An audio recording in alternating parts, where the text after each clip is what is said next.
美伊停戰備忘錄正式簽署之後，霍爾木茲海峽的航運逐漸恢復了，雙方的關係也出現了明顯的回暖。但在雙方即將開始第一輪正式談判時，和談卻在會前突然被取消了。談判還沒有開始就出了問題，是什麼原因呢？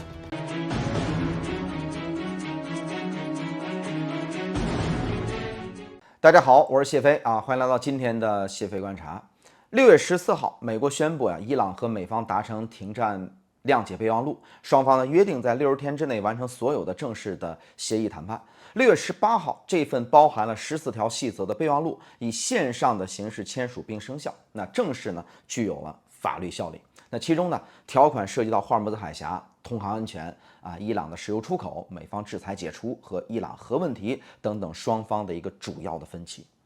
那隨後这個瑞士外交部也宣布了談判的安排。說美伊雙方加上巴基斯坦、卡塔爾兩個斡旋國，在盧塞恩湖畔舉行了第一輪落地會談。那一時間這場外交會晤就成了全世界在關注世界杯足球賽之餘，把目光也集中在了這個地方，它成為了全世界的一個關注點。但是，在6月18號晚上，白宮緊急發出通知。說美國副總統萬斯暫停赴瑞士行程，原定於第2天的首輪會談被迫擱置。瑞士外交部隨後就發文證實了會談延期的這麼一個事實，並說明會場籌備工作不會停止，瑞士仍願意繼續提供會談場所的支持。那麼我們從這個現場的情況來看，當地的外交的準備工作也並沒有全部停止。我看到有这個在當地的記者發回來的很多這個第一時間的報道。那麼現場的安保力量仍然按照常態進行部署外交車輛來往不斷。美方特使庫什納已經到達會場，中東特使維特科夫也已經出發前往瑞士。卡塔爾總理仍然留在波爾根施托克，並且已經與瑞士外長會面，共同商討重啟談判的相關事宜。那麼對於這次的會談延期的一個真實原因，各方說法不一。白宮對外口徑歸結為後勤安排問題，但是多位美方內部官員私下透露說，此次談判突發變故，那直接導火索是巴以衝突再度升級。在6月18號雙方簽署這個備忘錄的同時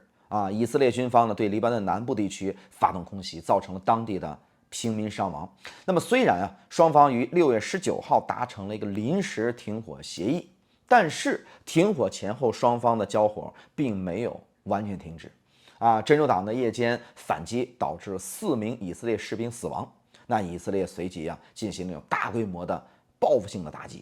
那麼據黎巴嫩方面統計在6月19號0點之後，當地已經有至少47人遇難，97人受傷。那伊朗方面態度非常的強硬，在此次的這個簽署的諒解備忘錄的14項的條款當中，明確要求停止黎巴嫩等所有的戰線上的軍事衝突。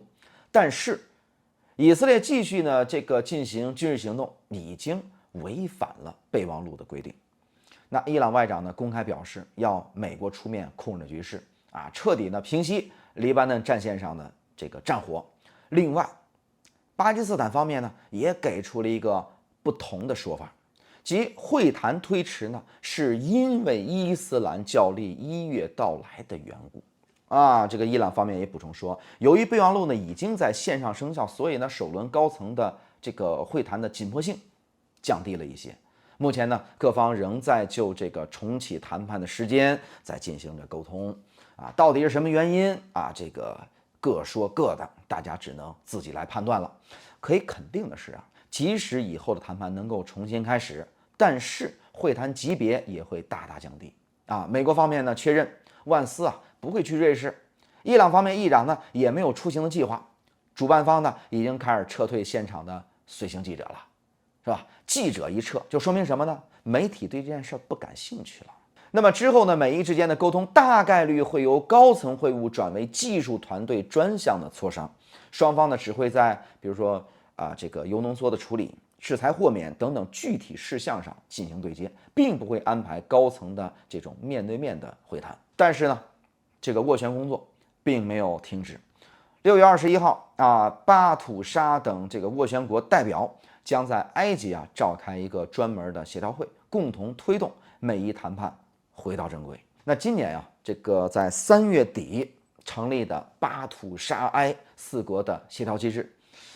在之前已經多次緩和了這個中東地緣衝突帶來的外交矛盾，穩定住了談判的一個基本盤。海峽航運數據呢也傳來了一個積極的信號，目前霍爾木茲海峽的單日商船通行量已經回升到了25艘，創下了4月中旬以來的新高。那航道的通航秩序也在持續的這個改善當中。回顧呢，今年2月底區域衝突爆發之初，海峽日均商船通行量由這個130艘驟降到了個位數。那現在呢，這個航運的回暖來之不易。會談推遲並不等於美伊談判完全失敗，諒解備忘錄呢仍然具有這種完整的框架效力。60天的談判的窗口期仍然很充足，那多國斡旋工作也在穩步的推進當中。目前影響談判走向的主要因素就是黎巴嫩戰線是否能夠真正實現停火降溫，這也成了這個美伊重啟高層談判的一個前提條件。而這次呢，在當中除了美伊雙方之外，還有幾個這個变量和因素也在決定了這次談判的這個走向和最后的成效，比如說以色列的因素比如說黎巴嫩的因素，還有美國國內中期選舉的因素。這個在伊朗眼裡邊是看在眼裡這個原本不是他的籌碼，但是呢，現在發現這些東西都可能成為他談判的籌碼，因為相比於伊朗，美國更需要這份停火協議，因為只有把這個火給摁着，把這個航運給恢復了之後，那麼才能穩定住油價，才能穩定住美國國內的這個選民的情緒，才能穩定住中期選舉的他的這個選票。在這種情況之下，那麼特朗普顯然更急於得到這場帶引號的勝利，而這個勝利怎麼取得呢？它必須是由伊朗的配合。可是伊朗要不要配合你呢？那就要看我要的籌碼你能不能達到，或者說伊朗在這個時候真的就可以做到坐地起價，那沒辦法，那就相當於你買房子和賣房子的問題，到底看誰更着急？着急的人永遠是急於先出價。未來幾天內呢，這個各方外交舉動將會直接影響到這次美伊談判窗口是否能夠繼續的存在，或者說是逐漸縮小，直至關閉。那麼我們也需要進一步的觀察。好了，感謝收看這一期的协會觀察，我們下期再見。